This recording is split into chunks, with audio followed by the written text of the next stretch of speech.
Vamos ficar de pé nessa noite todos, vamos abrir as nossas Bíblias, no Evangelho do Senhor Jesus, segundo escreveu Marcos, capítulo de número 5, Evangelho do Senhor Jesus, segundo escreveu Marcos, capítulo de número 5, aleluia, oh glória. Enquanto você vai localizando o texto sagrado, deixa eu te falar, eu não tenho o costume de levar livros para as viagens, onde a gente tem a oportunidade de ministrar, porque eles pesam muito, e como é um pouco corrido, nem sempre eu consigo enviar antes, mas quando eu me lembrei do Aviva, e me lembrei do nosso último lançamento agora, do livro Juntas, vocês ouviram falar sobre a conferência? Eita glória, maravilha, e a gente lançou, né, e quando eu digo a gente, estou falando de mim, da pastora Midian Lima, da pastora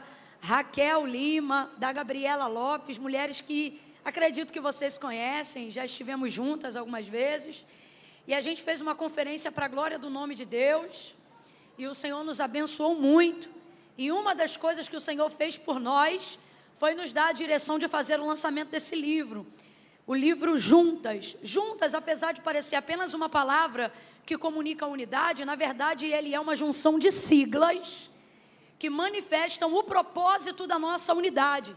Juntas, na verdade, significa Jesus uniu o nosso tempo para avivamento e salvação. Então, por isso ficou Juntas, né?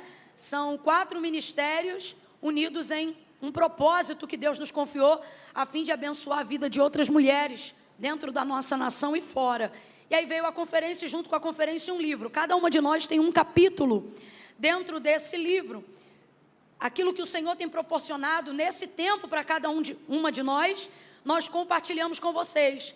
Então o primeiro capítulo chama-se Voz do Futuro. Elas concordaram que eu precisava falar sobre isso, e aí Deus me deu uma palavra sobre isso, sobre a voz do futuro.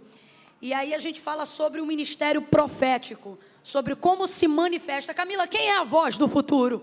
E a gente prova biblicamente, traz todo um subsídio teológico para mostrar que a voz do futuro é a voz de Deus, na boca de quem já ouviu Deus falar e tem coragem de profetizar para no presente aquilo que Deus anunciou sobre o futuro, seja seu, da sua família, da sua nação, né? E aí o segundo capítulo é o da Midian, é um capítulo totalmente dedicado à maternidade. Nesse ano ela teve uma experiência de quase morte do filho do meio dela, o Elielzinho, e o Senhor, através dessa experiência, trouxe um grande aprendizado e um grande testemunho, e a Midian escreveu sobre isso, sobre como uma mulher envolvida no ministério, ela precisa ter o cuidado com a sua casa e a sua família. E aí o capítulo dela fala sobre protegendo os meus filhos nessa geração. Ele é incrível e ela tem muita autoridade para falar sobre a maternidade. Quem é que conhece sobre o ministério da pastora Raquel Lima? Como é que estão as vidas, as demandas, as situações? Vocês brincam muito, né? Assim que ela fala. Quem já viu uma caixinha de pergunta da pastora Raquel Lima? Esquece, única. E a Raquel, ela tem uma alegria constante. Até quando ela está triste, ela se mantém firme. Então o capítulo dela fala sobre uma área que ela tem muita autoridade na vida, dançando na chuva. Ela fala sobre como atravessar a adversidade sem perder o ânimo, pelo contrário, utilizando a alegria do Senhor como fonte de renovo para passar os processos da vida. E a Gabriela Lopes, que tem um testemunho forte de virada, de transição de vida, de antes e depois, ela fala sobre rompendo para viver o novo, né? Então é incrível e eu tenho certeza que Deus vai abençoar a sua vida. Nós trouxemos esse material hoje e ele vai estar disponível no lounge. Aonde que é o lounge, gente? Para onde que fica? Para lá, né? Então você vai sair aqui à minha direita depois que acabar. Todas as portas à esquerda vão ser fechadas. Mentira, gente, estou brincando. Mas quem quiser adquirir é pela saída de lá, tá? E trouxe também aquele vestido chamise. Vocês já viram esse vestido de linho que eu tenho? Um todo branco, de botão, coisa chique, de linho? Tá combinando com a paleta de vocês hoje aqui no culto. Mas eu só trouxe para quem saiu da prova. Por quê, Camila? Porque P, PP, M acabou. E a palavra do Senhor diz que os que confiam no Senhor engordarão. Então eu só trouxe para mulheres de fé dobrada. tá bom? Só tem esse tamanho. Se você é desse mistério, vai estar lá fora também. Toma, mãe, obrigada, aqui, da senhora. Gente, minha mãe prefaciou meu capítulo. Coisa chique, né, mãe? Me envergonhou a beça. Mas tá ali para a glória de Deus. Marcos, capítulo 5, quem achou, diga amém. Versículo 22 em diante. Diz assim o texto: então chegou um dos principais da sinagoga, por nome Jairo, o qual, vendo-o, prostrou-se aos seus pés e rogava-lhe muito, dizendo: minha filha está à morte. Rogo-te que venhas e que lhe imponhas as mãos para que sare e viva.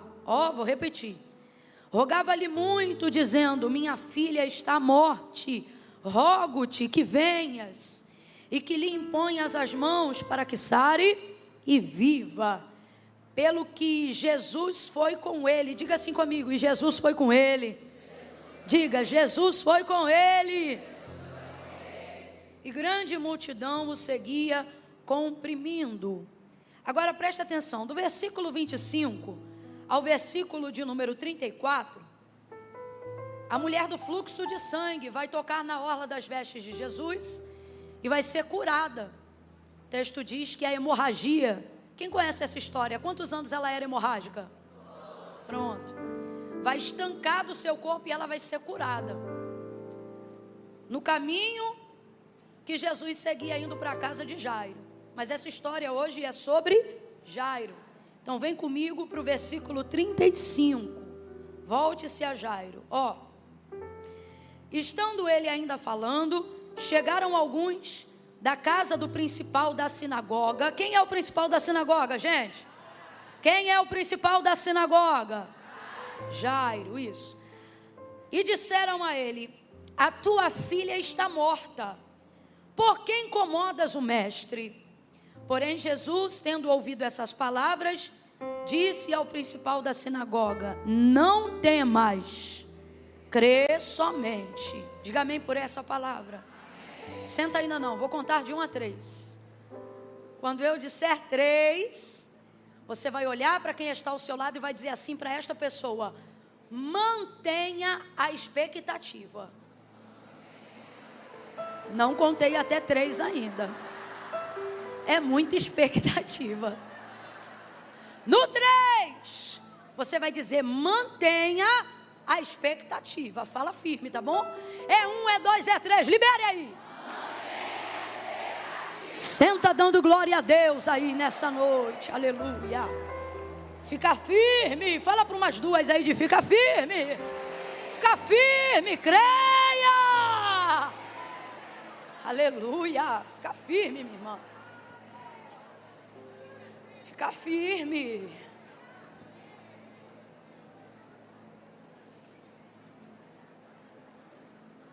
O que é expectativa? O que é expectativa? Raciocine aí comigo. O que é expectativa?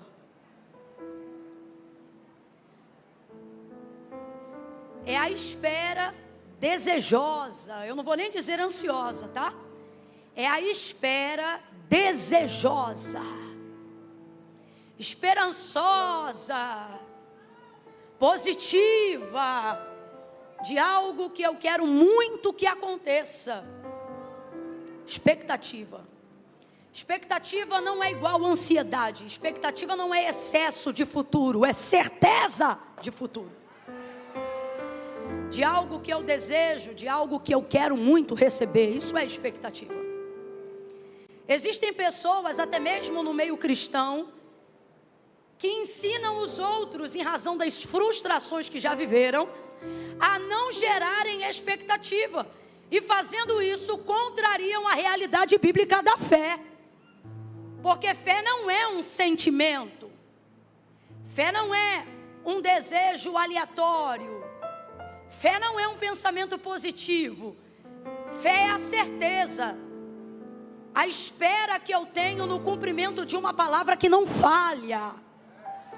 Então todas as vezes que eu desmotivo alguém, todas as vezes que eu digo a alguém, não espere tanto, não deseje tanto, tome cuidado, não coloque tanta expectativa. A justificativa é sempre a mesma. Qual? Para você não se... E isso é totalmente contrário à fé. Porque uma pessoa que não coloca em algo expectativa, haja vista o medo que ela já tem de se frustrar, já tem uma fé completamente equivocada. Porque a fé não espera se frustrar. Porque ora, o que diz o autor da carta aos Hebreus? A fé é o firme fundamento, a certeza das coisas que se não veem, mas que se esperam como se elas já existissem, como se elas já tivessem acontecido. Então, duas verdades que você precisa aprender de cara nessa noite. A primeira, quando você encontrar alguém com uma fé obstinada, um homem de fé, uma mulher de fé, alguém que tem ousadia, alguém cujas orações são ouvidas por Deus, alguém cujas orações são respondidas com agilidade, com brevidade diante de Deus, pode ter certeza, essa pessoa não alcançou esse nível de expectativa sem ter vivido ao longo dessa trajetória um nível de frustração. Logo, a frustração não é o agente de desânimo da fé, é o treinador.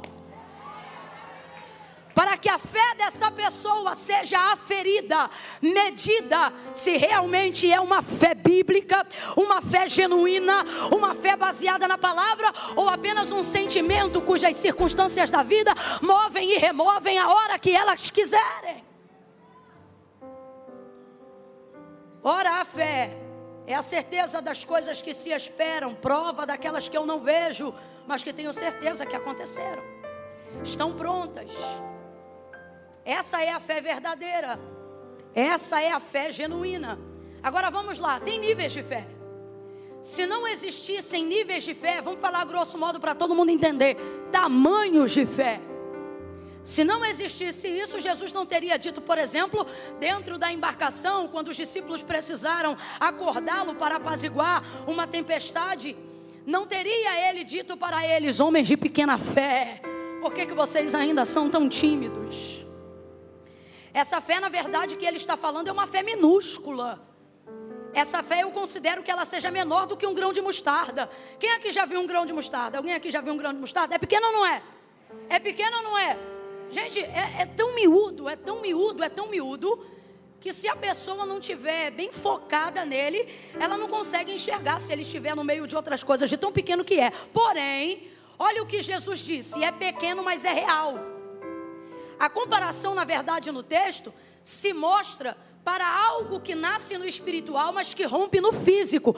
E por que nós estamos dizendo isso? Porque é ele mesmo que afirma dizendo que ainda que a nossa fé fosse do tamanho de um grão de mostarda, ela seria poderosa o suficiente para que nós olhássemos para uma montanha e disséssemos a essa montanha, seja removida daí e se lance ao mar, e ela obedeceria.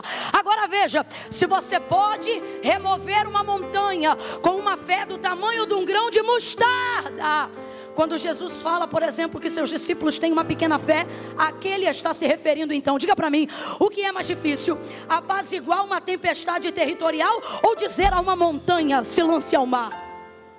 O que é mais pesado, a força do vento ou o peso de uma montanha? Mas veja o que ele está dizendo. Homens de pequena fé, significa então que a fé que eles estão desenvolvendo, enquanto caminham com Cristo, ainda não conseguiu alcançar nem mesmo a metade da estatura de um grão de mostarda. É pequena, por quê? Porque na maioria das vezes acreditamos que fé é um pensamento positivo. Acreditamos que fé é o tipo de expectativa que geramos num ambiente favorável.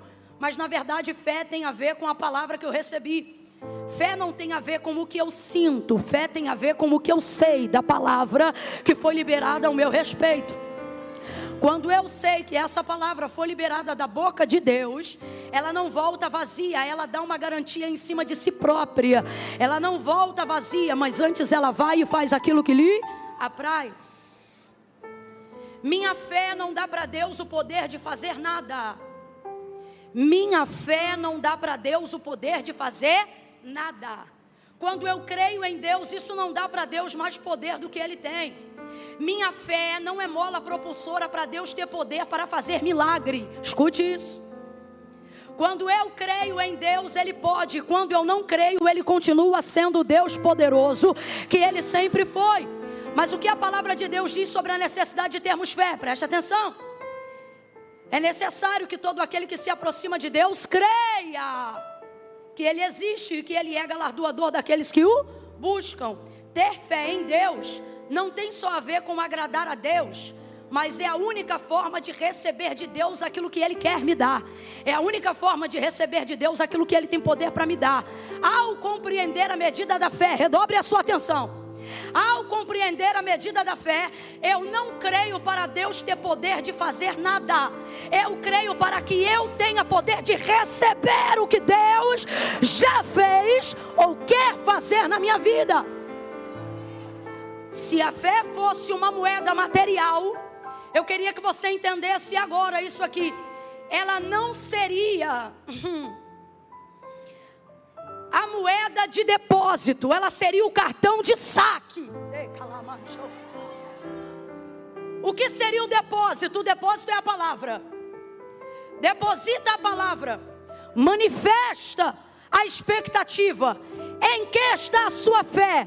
Libere a palavra, se encha da palavra, ministre a palavra, ore a palavra, interceda na palavra, profetize a palavra, libere a palavra, pregue a palavra, cante a palavra, ore a palavra, interceda a palavra. E a fé vai sacar tudo aquilo que você depositou baseado na palavra de Deus.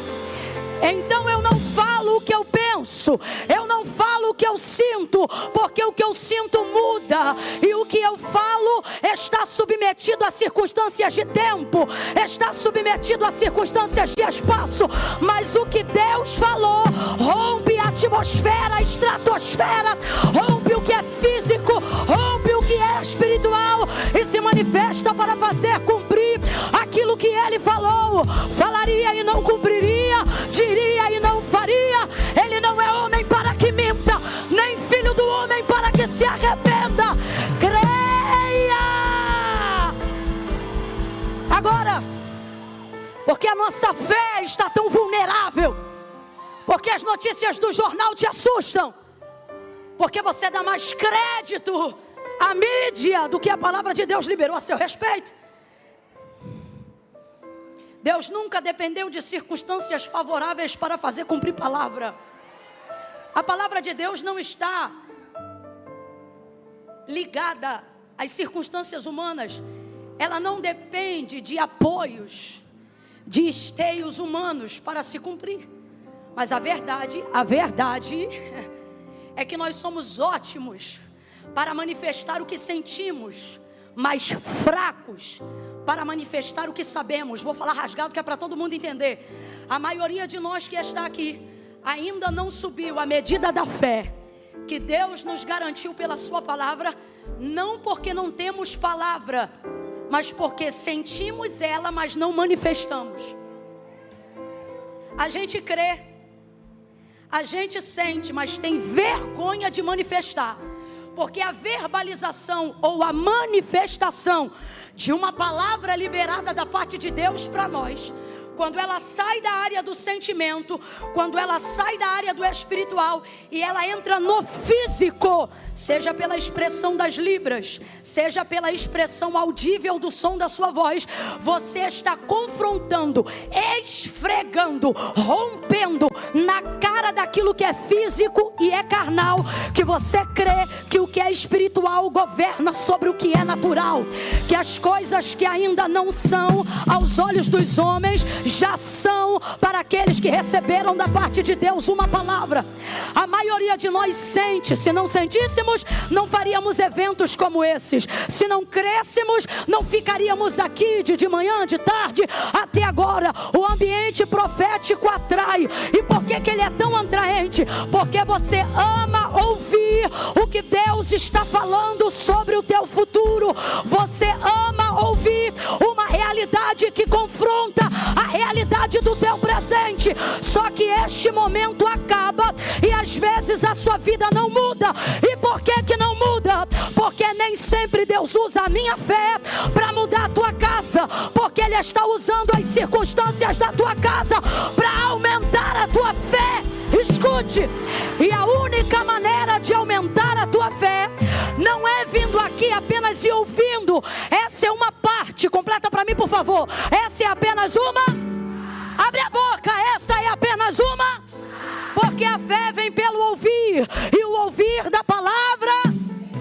Então quando você vem para cá e você ouve, diga glória a Deus. Quando você vem para cá e você escuta, diga aleluia. Quando você vem para cá e recebe palavra, diga graças a Deus. Você recebeu aquilo que te dá condições de profetizar. Você não sai daqui só sentindo. Redobre a sua atenção. Você não sai daqui só sentindo, você também sai daqui sabendo. Sabendo qual é a vontade de Deus para a sua vida. Sabendo aonde estão as garantias que o Senhor colocou para você e para a sua casa. E você chega em casa animada. Essa semana vai ser diferente das semanas que a depressão te afronta. Sim ou não? Sim ou não? Mas por que depois de um tempo você é vencida? Você desculpa, mas é que eu não vim aqui fazer firula, eu vim pregar a verdade. Por que nessas áreas você repete ciclos que já deveria ter fechado? Porque você sente, você sabe, você tem, mas você não manifesta isso no mundo físico. Você não verbaliza. Você quer ver? Você está chateada ou irada, a murmuração sai quase que espontaneamente da sua boca. Sim ou não? Fala a verdade. Sim. Agora, diante de um episódio de medo, tem gente aqui que tem o Salmo 91 de cor na cabeça. Mas diante de um episódio de medo, você prefere verbalizar estou com medo, do que verbalizar aquele que habita no esconderijo do Altíssimo, a sombra do Onipotente descansará. Direi do Senhor, Ele é o meu Deus, o meu refúgio, a minha fortaleza. Nele eu confiarei, nele eu confiarei, nele eu confiarei, nele eu confiarei, nele eu confiarei, nele eu confiarei, porque Ele me livrará do laço do passarinheiro e da peste perniciosa. Ele me livrará, Ele me livrará, Ele me livrará, Ele me livrará. Você tem chaves, você tem palavra, você tem aonde crescer a sua fé, você tem aonde apoiar o seu milagre. Mas você não faz isso. E por que você não faz isso? Porque você acha que espiritualidade e emoção é a mesma coisa. Deus não te fez um ser só espiritual. Também não te fez um ser só físico, natural. E também não fez você só alma, um ser emocional. Nós chamamos de tricotomia do ser. E está alinhada nela a plenitude do que Deus nos confiou na condição de ser humanos. Espírito, alma, exatamente nessa ordem. O espírito governa sobre a alma se submete ao espírito e o corpo reage ao comando. Por isso que o espírito precisa estar sobre todos. Salomão disse assim: se o teu espírito estiver de pé, ele levantará todo o seu corpo. Mas se tua alma estiver abatida, quem pois o animará? Olha o que ele está dizendo. Claro que quem animará é Deus, quem levanta é Deus, quem faz é Deus. Só que o que ele está dizendo é o seguinte: se você ficar achando que teu ânimo, que tua alma e que teu corpo vão cooperar com as coisas de Deus, com as coisas do Espírito, você está enganada. Porque o corpo voluntariamente para Deus, ele não faz nada. Tudo que ele faz debaixo de um comando do Espírito. Agora, qual é a orientação? O que o texto quer dizer? Fortalece o Espírito. Porque quando você precisar de ajuda no teu corpo, quando você precisar de ajuda na tua alma, se o Espírito estiver pronto, ele entra onde o Rivotril não entra, ele entra onde a terapia não entra, ele entra onde o sono não entra. Quem está entendendo, diga amém. É isso que ele está dizendo. Agora, de que maneira o fortalecemos e o ministramos? Sobre a sua palavra. Confundimos o que é espiritual com o que é emocional. Não manifestamos a palavra que é espiritual, não manifestamos a palavra que é real, não verbalizamos a palavra de Deus diante das circunstâncias difíceis da nossa vida, porque somos tendenciosos a achar que o físico é mais forte do que o espiritual, e que a única maneira de abalá-lo é se o meu emocional estiver forte. 2 equívocos. Quantos equívocos? Abra a boca, quantos equívocos? 2 equívocos. Primeiro,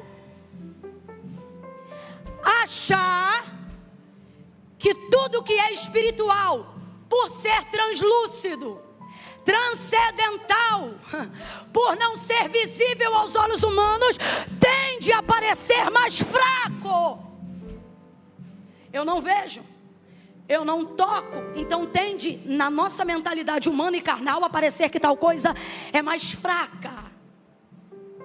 E o que é físico? Ora, o que é físico me afronta, está diante de mim. Saia correndo agora e atravesse aquela parede ali no físico. Vai, atravessa lá, deixa eu ver. Amanhã você vai ser o meme número 1 do Brasil. Você não vai conseguir. Então você tende a pensar que o físico é mais forte, quando na verdade não foi o físico que manifestou tudo que existe, foi o espiritual. Deus é espírito. Aí eu te pergunto, Deus é fraco? Deus é frouxo? Deus é pequeno? Deus é frágil? Deus é espírito. No princípio a terra era sem forma e vazia, e o Espírito de Deus pairava sobre a face das águas. E disse Deus, e disse Deus, e disse Deus, e disse Deus, e disse Deus, e disse Deus. Quem disse? Quem disse? Quem disse? Haja luz, e houve luz. E a palavra de Deus manifestou tudo que você toca. A palavra de Deus manifestou tudo que você vê. A palavra de Deus manifestou tudo que está diante de você. E isso não foi uma obra emocional, e também não foi uma obra física. Quem está me ouvindo, diga eu aqui. Isso foi o Deus Espírito manifestando a sua palavra. Deus está dizendo: manifeste a minha palavra, mesmo quando você não sentir, e eu vou fazer o que eu tenho que fazer. Eu vou cumprir o que eu tenho que cumprir, porque a minha obra é dar ordem ao Espírito. É o Espírito que levanta, é o Espírito que anima, é o Espírito que se move, é o Espírito que sustenta. Foi o Espírito que levantou um exército em Ezequiel capítulo 37. Foi o Espírito que imbuiu a igreja primitiva de autoridade para entrar em Judeia, Samaria e até os confins da terra. Então tire da sua cabeça a ideia de que o que é espiritual só pode acontecer se eu sentir, ou que a minha vida real, física, só pode mudar se eu estiver bem emocionalmente. Camila, o que isso tem a ver com Jairo? Tudo! Eu disse que eram 2 equívocos. Segundo, achar que necessidade move a mão de Deus. Camila, tem coisa que eu não peço para Deus, porque Deus tem muita coisa para fazer, eu não tenho nem coragem. Aquela ideia de um Deus ocupado que não dá conta da agenda, sabe? Deus vai pegar uma religiosa agora.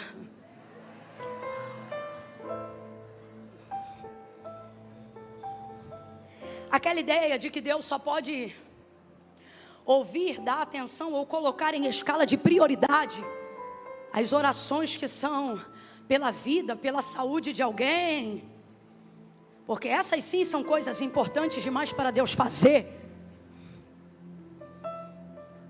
Deus não trabalha movido por necessidade. Porque desde a antiguidade com o ouvido não se ouviu, não se percebeu, nem com o olho se viu um Deus que... Para quem precisa, não é isso? Não é isso? Não é isso? Porque desde a antiguidade com o ouvido não se percebeu, nem com o olho se viu um Deus que trabalha. Você tira férias, Deus trabalha. Você precisa de folga, Deus trabalha. Tire esse reflexo de homem que você chama de Deus. Você pega as suas fragilidades, suas limitações, e como um espelho, você coloca diante de Deus, achando que assim como eu e você, Ele tem coisa demais para fazer, pode não dar conta de tudo que tem para fazer, e precisa estabelecer prioridades para o que tem que ser feito, e só pode lidar com coisas importantes. Haveria alguma coisa difícil para o Senhor fazer? Eu vou falar algo aqui que Deus está mandando. Existem muitas pessoas dizendo que adoram a Deus, mas na verdade elas adoram o ideal de quem elas queriam ser e não conseguem. Então elas dizem adorar a Deus e adoram o Deus que dizem adorar, mas que na verdade não passa de uma versão idealizada e melhorada delas mesmas. Eu provo isso. Você acredita em certas coisas em Deus até certo ponto. Você crê que Deus faz certas coisas até certo ponto. Porque na verdade o Deus que você diz adorar ainda não é o soberano. É a versão idealizada que você tem de si mesmo. Melhorada, que você chama de Deus. Criadores de deuses. Muitas vezes nós agimos assim. Escute isso. Ele mesmo disse: eu sei que pensamentos tenho de vós. O que ele está dizendo? Não penso de você o que você pensa de si mesmo. E os pensamentos dele quais são? Mais altos que os nossos. Porém, quando um pensamento nosso não acompanha um pensamento de Deus, quem ainda está comigo, diga amém. Quando um pensamento nosso não acompanha um pensamento de Deus, que Ele revelou ao nosso respeito, a nossa mente paralisa ali e não consegue romper com Deus naquele pensamento, porque aquele pensamento é maior que meu salário, aquele pensamento é mais alto que meu marido, aquele pensamento é maior do que os meus filhos. Aí o que eu faço? Eu paraliso aonde minha mente não alcança. Logo, eu não verbalizo o que Deus falou. Eu não tenho coragem de manifestar as coisas que Deus disse, porque elas são grandes demais para mim. E elas na verdade deveriam ser a maior prova de que elas são Deus para você. Por quê? Porque elas não revelam a sua capacidade, mas a capacidade dele. Não revelam o seu poder, mas o poder dele. Não revelam a sua pequenez, revelam a grandiosidade dele. Mas por que você não avança? Porque na verdade você diz que adora a Deus, mas tem adorado uma versão melhorada de você mesmo. Só vai até onde você alcança. Só vai até onde o teu salário paga. Só vai até onde a sua pouca fé é capaz de te levar. E por que não vai mais além? Por que não tem crido mais? Por que não vai mais para frente? Porque o medo de se frustrar, aquele que você não tinha no início da tua caminhada, aquele que se alguém estivesse pregando aqui e falasse assim: Jesus está entrando ali, você não levava nem para o espiritual, você abriu os olhos físicos, porque para você o espiritual era tão real quanto o chão que você pisa. Não tinha medo de se frustrar. Não tinha. O medo de se frustrar não roubava de você a certeza de querer crer. Eu não programei dizer isso, mas Deus está dizendo: veja por esses dias, se é a mim mesmo que você tem adorado, ou se é uma versão melhorada de você, que você chama de Deus. Vem comigo mais para frente. Deus está convidando alguém, Ele está dizendo: vem comigo mais além, manifesta a palavra. Qual foi a palavra que Jairo ouvia? Que Jesus curava. Ele renunciou tanta coisa, tanta coisa, tanta coisa. porque ele era o principal da sinagoga e um edito já havia saído aqueles dias de que todo aquele que dissesse que Jesus era o Cristo deveria ser expulso da sinagoga. Então, se essa era uma palavra para qualquer judeu, imagine o peso dessa palavra para alguém que era o principal da sinagoga como Jairo. A partir daquele momento, se fosse nos dias de hoje, cancelamento. Unfollow. Todo mundo deixando de seguir Jairo. CNPJ já era. Patrocinado de arroba já era.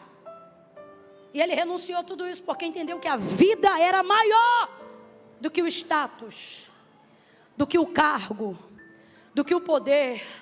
É a vida da sua filha que está em jogo. Agora veja, de acordo com o relato de Lucas, qual é o testemunho que as pessoas ouviam de Jesus para levantar a medida da sua fé a ponto de crer que ele poderia curar os doentes? Lucas dizia assim: porque a todos quanto ele tocava, estes eram curados. Porque a todos quanto ele tocava, estes eram curados. Vem comigo, porque a todos quanto ele eram. Então só era curado quem por ele fosse.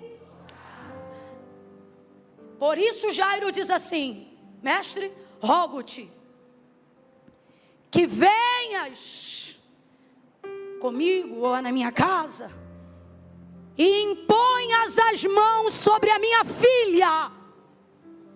Imponhas as. Porque qual era o testemunho de Jesus? Só podia ser por ele curado quem por ele fosse. Então veja: rogo-te que entres em minha casa e que imponhas as mãos sobre a minha filha para que ela sare e viva. Ela estava a morrer, mas ainda não tinha morrido. Então toca nela, traz tua mão sobre ela e ela vai viver. Ela vai ser curada. Jairo fez isso aos pés de Jesus. Preste atenção. Jairo fez isso aos pés de Jesus. Ele ensina pra gente que essa fé e essa expectativa que eu estou pregando aqui, ela precisa ser intencional. Poeticamente falando, é bonitinho alguém dizer assim: não te adoramos por aquilo que o Senhor faz, te adoramos por aquilo que o Senhor. Mas em Deuteronômio 32 ele vai ensinar uma composição a Moisés, e ele vai dizer assim: Moisés, escreve aí, escreve tudo que eu fiz, escreve tudo que eu fiz a Israel no dia que libertei ela do Egito, da casa da servidão, e introduzi, ou levei ela a caminho de Canaã. Eu quero que você escreva aí: diga que eu fiz maná descer da terra, do céu. Diga que eu fiz água sair da rocha. Diga que eu tirei azeite da pedra. Diga que eu tornei as águas amargas em água doce. Diga que eu soprei um vento do oriente e abri o mar vermelho com um cajado. Diga aí, diga o que eu dei, diga o que eu fiz. Diga que o sapato não acabou. Diga que a roupa não ficou velha. Diga que eu fui coluna de fogo durante a noite. Diga que eu fui nuvem de glória ao redor do arraial durante o dia. Diga que eu fui adiante dos seus inimigos e eu os venci, sem espada, sem escudo. Diga que eu entrei com Israel e lhes dei autoridade. Ei, Moisés, escreve aí uma canção. Componha uma canção e dedique-se a escrever aí o que eu fiz. Abre a tua boca para você não me esquecer. Dedique-se a escrever aí o que eu fiz. Para que vocês aprendam a cantar essa canção, para que os filhos de vocês aprendam a cantar essa canção, para que quando vocês entrarem em Canaã e os filhos dos seus filhos nascerem, eles saibam quem eu sou, sabendo o que eu fiz. Porque você só sabe quem ele é por causa do que ele.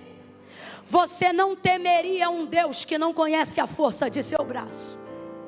Você não serviria a um Deus como Deus se você não soubesse a capacidade de seu poder.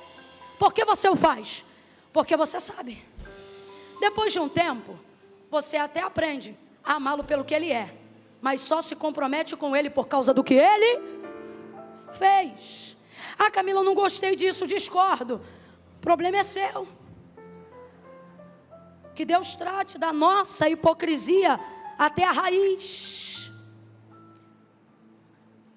Porque Deus não quer ser procurado por alguém que não seja intencional. Eu vou falar de novo. Eu não estou falando de adoração. Eu estou falando de intenção. Davi vai orientar em alguns salmos que não se busque Deus sem saber o que vai dizer. Camila, então quando eu não souber o que orar, eu faço o quê? Bote um louvor, fique em silêncio, esteja diante de Deus em devoção, mas não invente oração, não faz reza repetida. Porque os fariseus faziam assim e Jesus disse, não é por causa disso que vocês serão ouvidos. Agora, quando fosse a chegar diante de Deus, chega sabendo o que você quer das suas mãos. Não vem pra cá dar uma de super santa pra mim. Não. Porque olha, eu nem estou pedindo nada. Maravilha. Sustenta a tua santidade. Não fica irada quando vê alguém recebendo o que teve coragem de pedir. Quando você dizia que não pedia porque é humilde. Quando você dizia que não pedia porque é santa. Sustenta a tua santidade. Não se ire. Vou falar rasgado. Tem gente aqui que não dá conta de curtir foto. Não aguenta ver o evangelho que a outra vive. Não aguenta ver prosperidade, cuidado de Deus, viagem. Não aguenta ver. Sustenta a tua santidade. Que tu diz que é santidade. Porque o nome disso é orgulho.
Você que diz que não chega diante de Deus para pedir nada, melhora só um pouquinho o retorno para mim, por favor. Aumenta só um pouquinho para mim, por favor.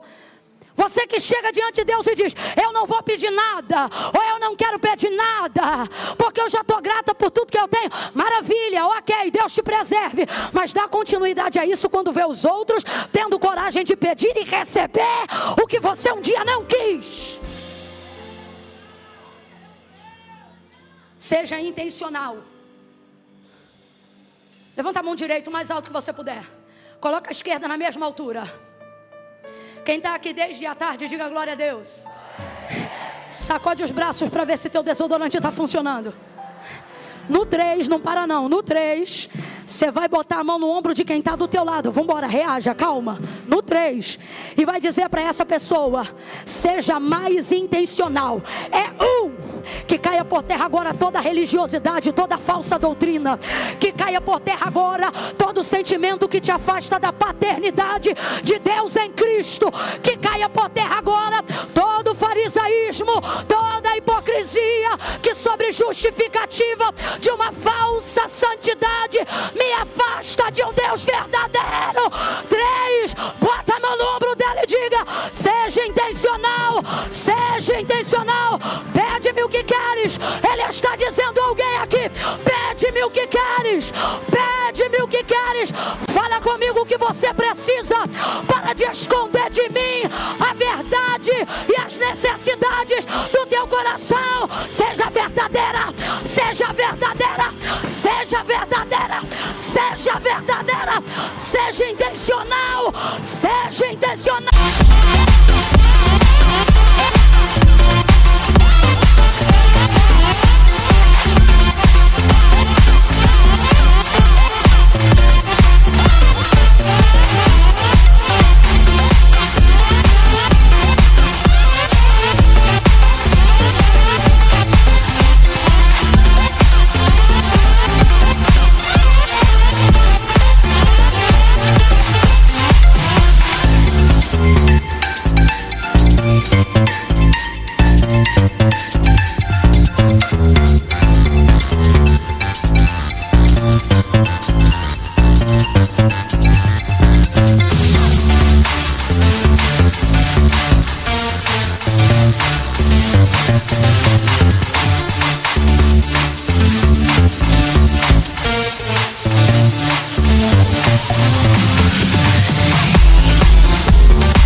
Não esconda mais nada.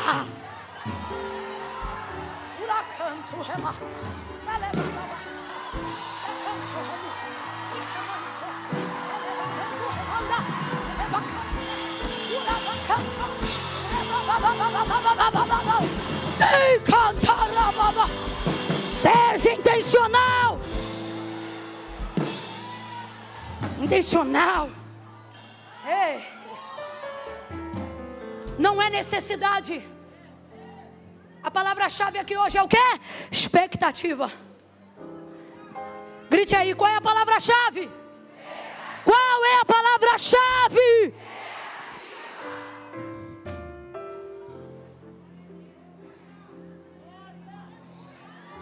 Não é o que você precisa, é o que você deseja, o que você espera.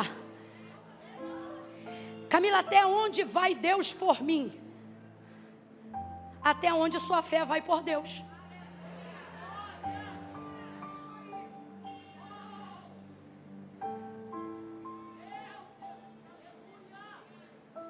Camila, minha fé só crê que Deus vai preparar e levar, porque tem muitos anos que eu oro pela salvação de fulano.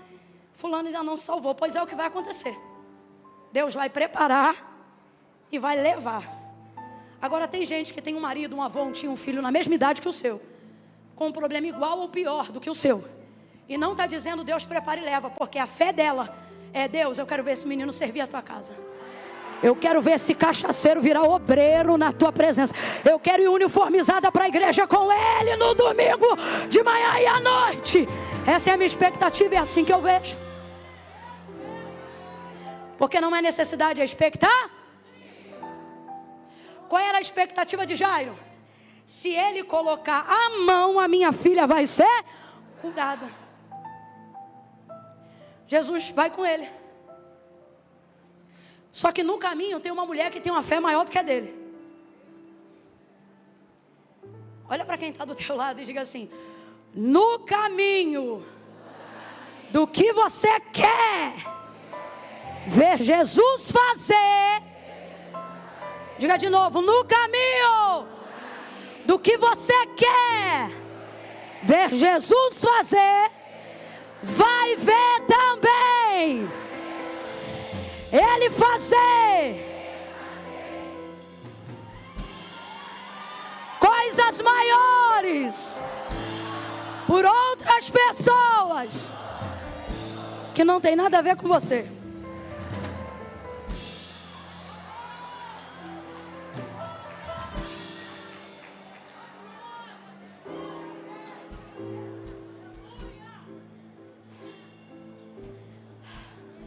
Camila, vai dar 10 horas.